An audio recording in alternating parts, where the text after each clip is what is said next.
In the headline, security operatives in gun battle with suspected terrorist in Minna. Lagos court sentences medical doctor to life imprisonment. Price of local rice drops in Taraba. On the foreign scene, Israel increases strikes on Gaza after Hamas releases 2 more hostages. Well, hello there, good afternoon and welcome to Trust News Update. I'm Abdullahi Ahmed.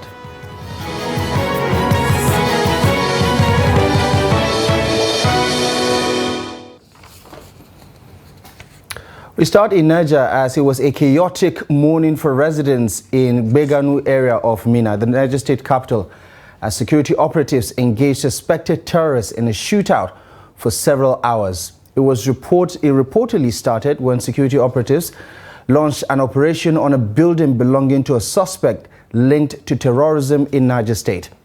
150 AK-47 rifles, about 3,000 live ammunitions, explosives, a rocket launcher and anti-aircraft rifle were recovered after the operation. Residents say the operation, which started around 12 midnight, lasted for hours as the suspects engaged security operatives in a fierce gun duel before a narrow escape. Right now, I'm still at the scene of the incident. According to residents, last night was very fearful to them. Many of them said they could not sleep throughout the night till this morning. It was around 12 a.m. in the night that they started hearing gunshots. Although some claim that they had noticed some movement of individuals who could be secret police in the afternoon and evening, parading the area, maybe trying to take note of the exact house the suspect was living in. And then towards evening, they also noticed that drones were deployed in the area on surveillance, but did not actually occur to them what was actually happened. They thought it was a normal thing that happened. So until when the operation was launched. However, according to them, a security source told me that when security operatives arrived the area to carry out the operation, their movement was noticed by the suspect with through CCTV camera installed in his house, which they later discovered when they got entrance. So he was forced to start firing, and then the security operator responded for hours, but he was eventually able to bring down part of the fence of his house through, they said, through a rocket launcher, and through which he escaped. However, his wife and children were apprehended. They said that he moved into the building less than 2 years ago, which he bought, a computer building which he bought, and since he arrived the area, he did not allow his wife to mingle with people in the area. His wife is always in the car, and then children, except children who go to a nearby Islamia, and he's not always outside too. So people don't know much about him until yesterday. However, during the operation, the nearby house, a fence of the nearby house was also brought down by what people suspected to be explosive, because a part of the fence and also entered a parlor of the neighboring house was brought down, aside his own fence that was brought down through which he escaped. Right now, security operatives have not responded to my inquiry so far, because even when I arrived there this morning around 10 to 11, police were still on ground, though I took permission from them to be able to survey the building, which they granted, but none of them could speak to me except those who told me things on condition of anonymity. And also I tried to contact the police people, but he has not responded yet. But I will, for now, there's no official statement from either the government or the security operatives as regards to the operation. Abubakar Akote there speaking to us a short while on the military operation involving some terrorist activity in parts of Minna, the Niger state capital. Now, the Federal Executive Council has approved the creation of a Humanitarian and Poverty Alleviation Trust Fund, a flexible form of financing aimed to help Nigeria's emergency response to humanitarian crises and address poverty across the country. The Minister of Humanitarian Affairs and Poverty Alleviation, Betta Edu, revealed this on Monday while briefing newsmen at the State House in Abuja after a meeting of the Federal Executive Council. She spoke as the Cabinet approves 5 loans totaling 3.45 billion naira to be provided by the World Bank and the International Development Association. State House correspondent Kehinde Amodu reports. The federal government hopes to raise at least $5 billion annually into the Humanitarian and Poverty Alleviation Trust Fund from various sources, including government, private sector, development partners, philanthropic individuals, and other innovative forms of pool funding. This is to allow for emergency response to humanitarian crisis in Nigeria. Every other day we hear about crisis, the floods, and the rest of it. We need to be able to respond adequately as a country. Beyond this, the issue of poverty alleviation is one of the agendas of President Bola Ahmed Tinubu in his 8-point agenda, and we want to be able to tackle it headlong. How much are we looking at? Every year, we hope to be able to raise at least $5 billion within this fund. The Council of Ministers also approved additional funding for the training and empowerment of adolescent girls in Nigeria.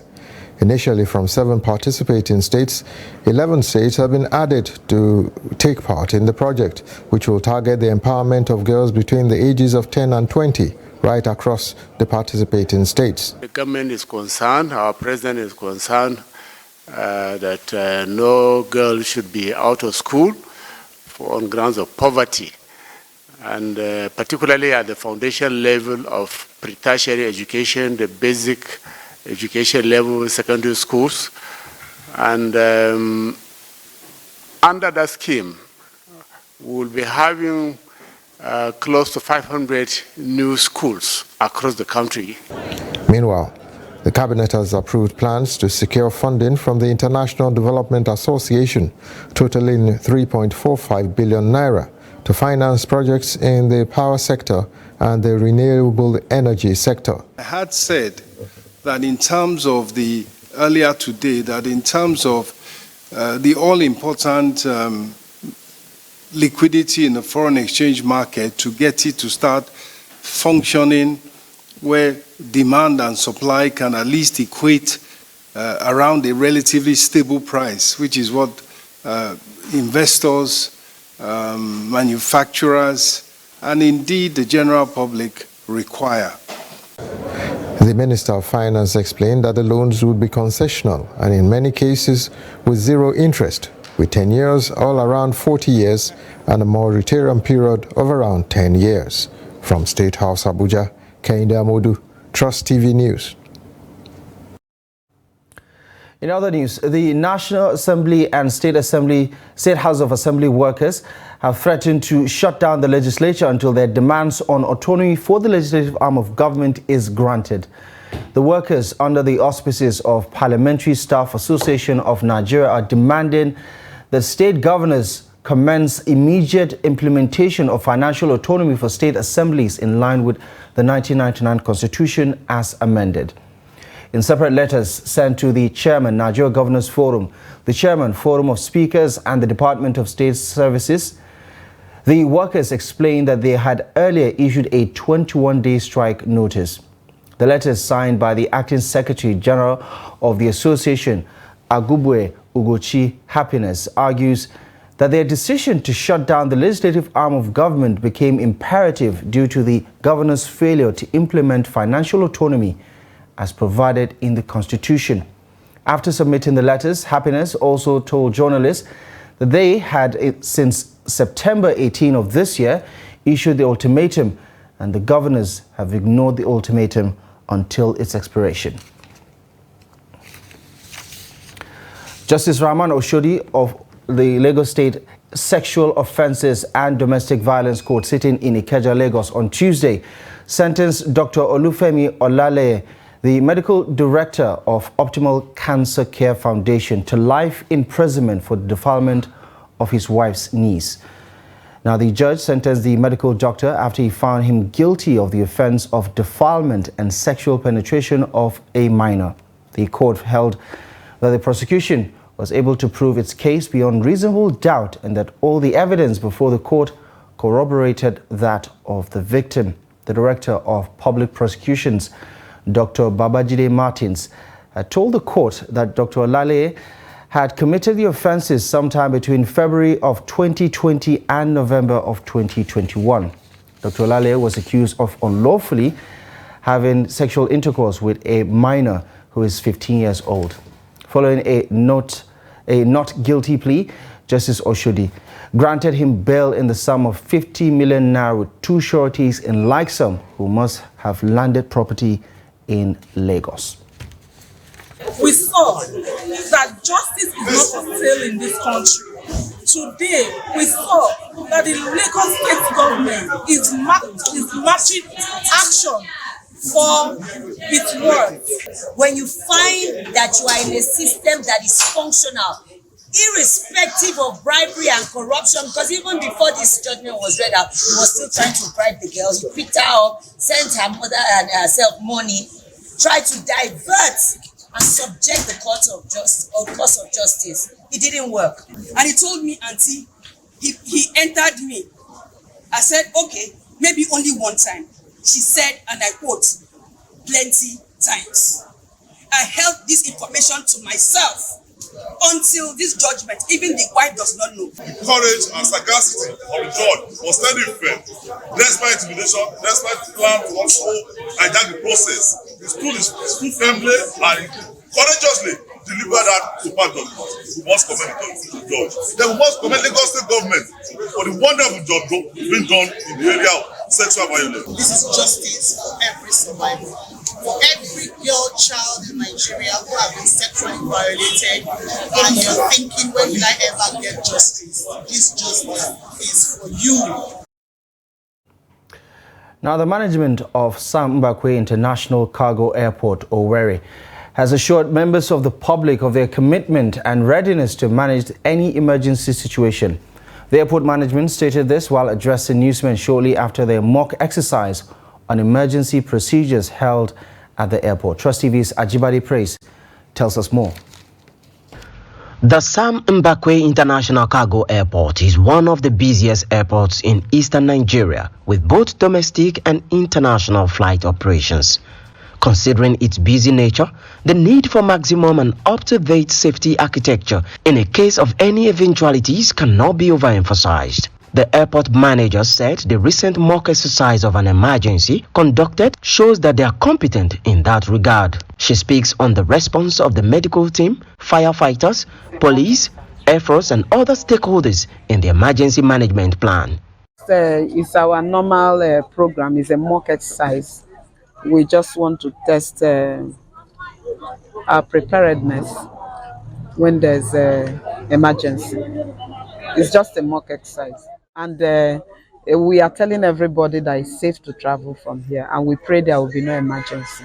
To test the readiness of personnel to respond to emergency, management had staged an emergency situation where the T-smoke was sighted around the airport with a danger alarm alert.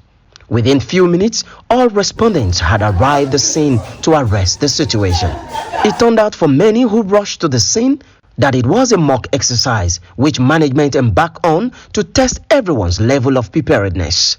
The response was okay. We have reviewed the response time and everything, assisting agencies, our resources, we reviewed everything. And from the assessment, I think we did well. Though the mock exercise recorded huge success following the prompt response, the stakeholders further interacted to identify possible lapses with a view to correct them. Ajibade Praise, Trust TV News, Owerri. Now, the recent deal between the Plateau State government and the Nigeria Railway Corporation to revitalize and commence rail transportation services has sparked debate in faraway Borno State. In this report, Dixon Adama takes a look at the origin and the status of this public controversy. His report is presented from our studio.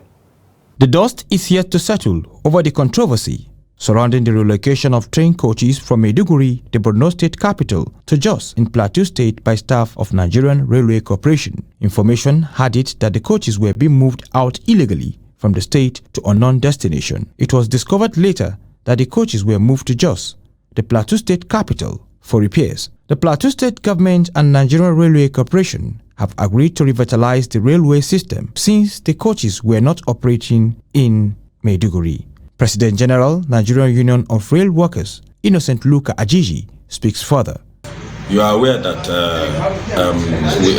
Plateau State government indicated interest in running our trains within Jos Metropolis. And so in the light of that, we now checked, the management of railway checked and saw that we have 11 coaches in Maiduguri that are not being put to use.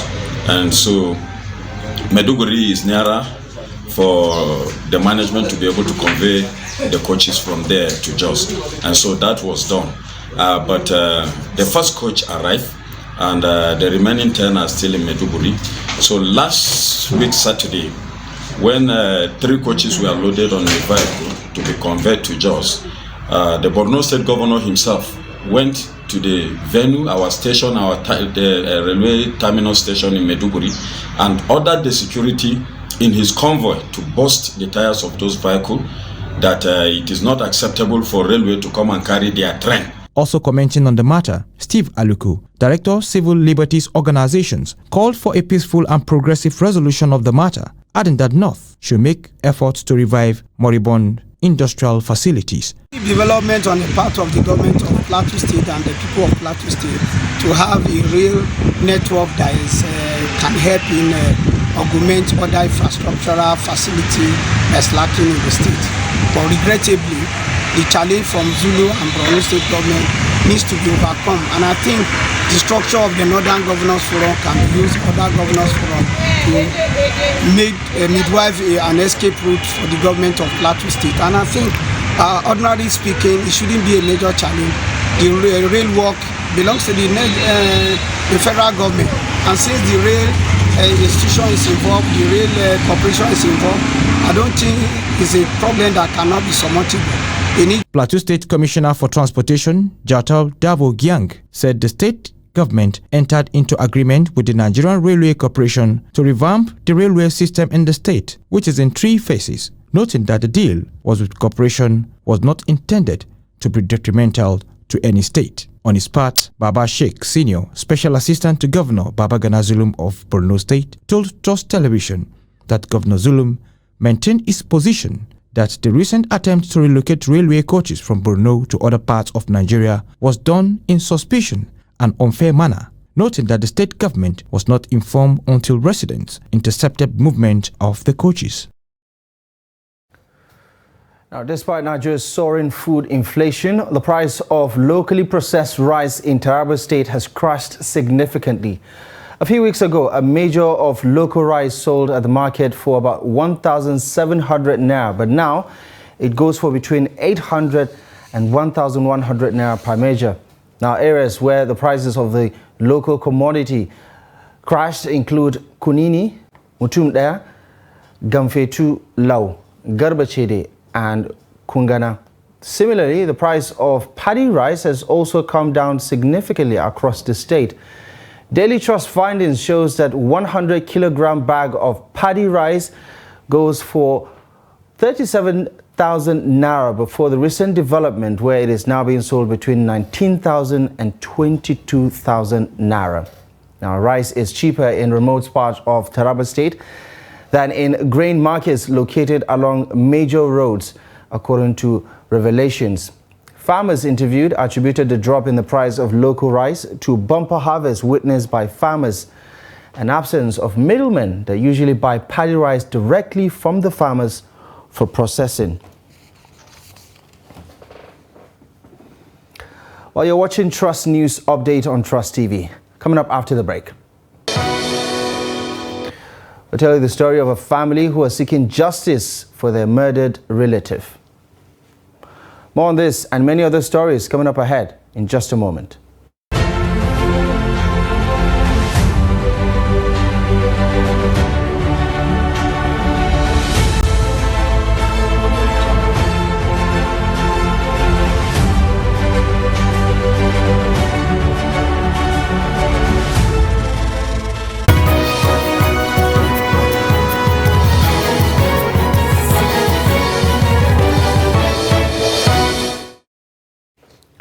Welcome back to the news. A quick reminder of our top stories.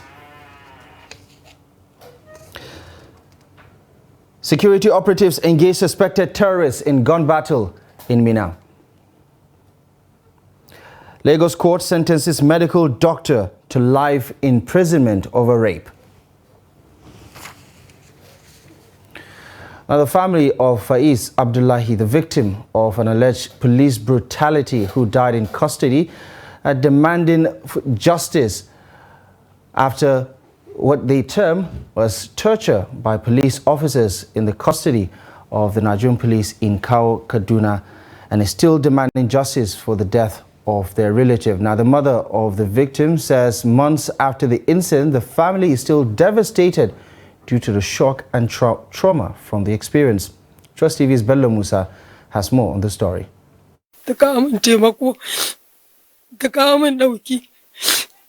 This has been her reaction for months whenever she remembers her son Faiz Abdullahi, who was allegedly tortured to death while in police custody in Kaduna. His death is still fresh in my mind. I am traumatized and unable to sleep because I am still living in pain. Justice for her son Faiz Abdullahi is what she is demanding, saying the authorities concerned have to do something to ensure that justice is served. I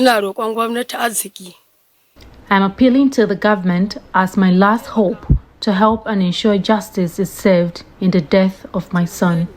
Despite the frustration the family is facing while pursuing the case for months, Faiz's brothers say quitting is not an option. We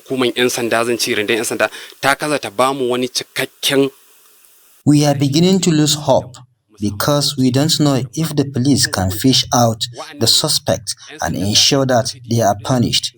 We even went to Abuja and yet nothing has been done. We will not relent because we are still pushing for justice for our brother, and we want the authorities concerned to ensure justice is served. Mukhtar Muhammad is a human rights activist. He says, despite the petition by the family regarding Faiz's death, they are yet to get tangible feedback from the police in Kaduna. We used to visit the police headquarters in order to ascertain the cause of the investigation by the police. So, as I'm telling you, we didn't get the fact from them. So that led us to write another petition to Inspector General of Police in order to transfer the case from Kaduna Command to Abuja to make sure that justice is served. The Public Relations Officer of the Kaduna State Police Command, ASP Mansur Hassan, while reacting via phone said a committee has been set up to investigate the matter, adding that the affected DPO has been suspended while investigation is still ongoing. Bello Musa, Trust TV News, Kaduna. Right, to developments on the international scene and the latest on the Israeli-Hamas war. Israel escalated its bombardment of targets in Gaza Strip on Tuesday ahead of an expected ground invasion against Hamas militants that the United States government fears could spark a wider conflict in the region, including attacks on American troops. The stepped-up attacks and the rapidly rising death toll in Gaza comes as Hamas released 2 elderly Israeli women who were among the hundreds of hostages it captured during its devastating October 7th attack in towns across southern Israel. The 2 freed hostages, aged 85 and 79, were taken out of Gaza at the Rafah crossing into Egypt, where they were put into ambulances, and according to footage shown on Egyptian television. The women, along with their husbands were snatched from their homes in the kibbutz of Nir Oz near the Gaza border. Their husbands, aged 83 and 84, have not yet been released. Amid a flurry of diplomatic activity in Israel since the war started, France President Emmanuel Macron arrived in Tel Aviv on Tuesday, meeting with the families of others held hostage in Gaza before heading to talks with top Israeli officials. Let's talk sports now. The the Nigeria Super Falcons will be without their head coach Randy Waldrum on Wednesday when they face the Ethiopian women's national team for a spot in the 2024 Women's Olympic Football Tournament. Coach Waldrum, whose current contract ends on October 31st, is negotiating his extension with the Nigeria Football Federation and has personal commitments and could be available for a return leg in Nigeria. In his absence, assistant coaches Justin Madugu, Anne Agumanu and Awal Makwala will take charge of the Falcons. Meanwhile, 19 players, including Paris FC goalkeeper Chiamaka Ndadozi, defender Oluwatosin Demehin, and midfielder Rashidat Ajibade and forward Azizat Oshuala and their first official training session have had their first official training session on Tuesday afternoon at the Abebe Bekila Stadium in the heart of Ethiopia's capital. Goalkeepers Tochukwu and Mole Oyono, defenders Rofiat Imurang, Michelle Alozie, Nicole Payne, Akudo Ogbonna, Jumoke Alani and Comfort for Lauren Shaw, as well as midfielders Esther, Tony and Peace Efi, and forwards Uchenna Kanu, Gift Monde and Omorin Sola are all reportedly in the camp. Well, that's all the news for now. Do check back later for more news updates on Trust TV. For now, feel free to follow us across our social media platforms where you can catch up with more content, and please visit trusttv.com for the latest news. My name is Abdullahi Ahmed. Thank you for watching.